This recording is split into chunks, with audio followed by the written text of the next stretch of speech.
Badauskai toliau vagia elektrą. Apkrova didžiulė. Tai yra žemiau negu esu net leistina norma. Jie suka elektrą atgal, laidas yra prieš skaičiukus, yra siurblinės teritorijoje pagautas Badauskas, yra prie vartų įsivedė į savo tą elektrą. Badauskai mėgsta daugiau nei 1,5 metro gylį laidus prasivesti tiek per sodą, tiek yra Dirgstelių gatvėje. Nusikaltimai toliau vyksta. Policija ESO Ignitis nesima jokių priemonių, kad 14 metų vagystė būtų sustabdyta. Vagystė elektros yra pakartotinai padaryta. Badauskai Dirgstelių 31 yra ne tik tai vagys, bet dar ir kibernetiniai vagys, reketuojantys žmonės. Per nuotolį prisijungia prie mūsų namų, valdo įrenginius, vagia internetą, užsima bitkoinais kriptovaliutą. Policijos telšių pareigūnams buvo rodyta, kad neseniai jūs įdėgėte programas. Tai buvo bitkoinai, sekimas, pasiklausimas.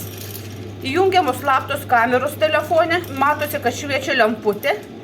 Šitokia apkrova eina. Nusikaltimas 14 metų. Mane nuteisė už šmeižtą, baudžiamoji byla buvo iškelta.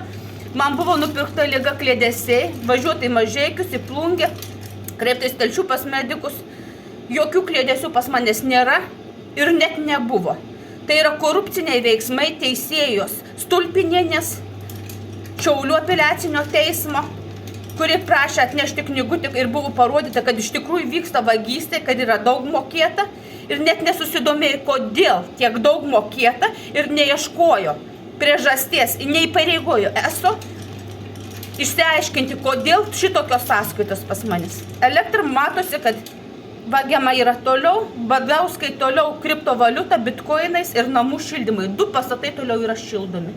Nusikaltimas iki šiol nesustabdytas, toliau esam terrorizuojami, įsilaužiami į namus, pasijungiami laidai, nutraukiami internetiniai laidai, užblokuotos 5 apsaugos kameros. Badauskų grupuotė, tai yra visa giminė, Šiauliai, Kaunas, Vilnius, Klaipėda, vaikai, anūkai įtraukti nusikaltimą. Ir tai vadina Telšių vyriausia tyrėja Alina Sauserė kliedesiais taipogi. Tai dar neįrodo, nors pėdos ant sniego subadytų padangų, įsilaužimų į namų, granulių vagystės, kuro vagystės, kaladžių vagystės, malkų vagystė.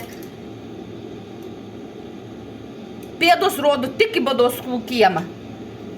Bet telšiams tai dar neįrodo, kad Badauskai daro nusikaltimą. Lietuvos Respublikos vardu jiems tai yra suteikta teisė.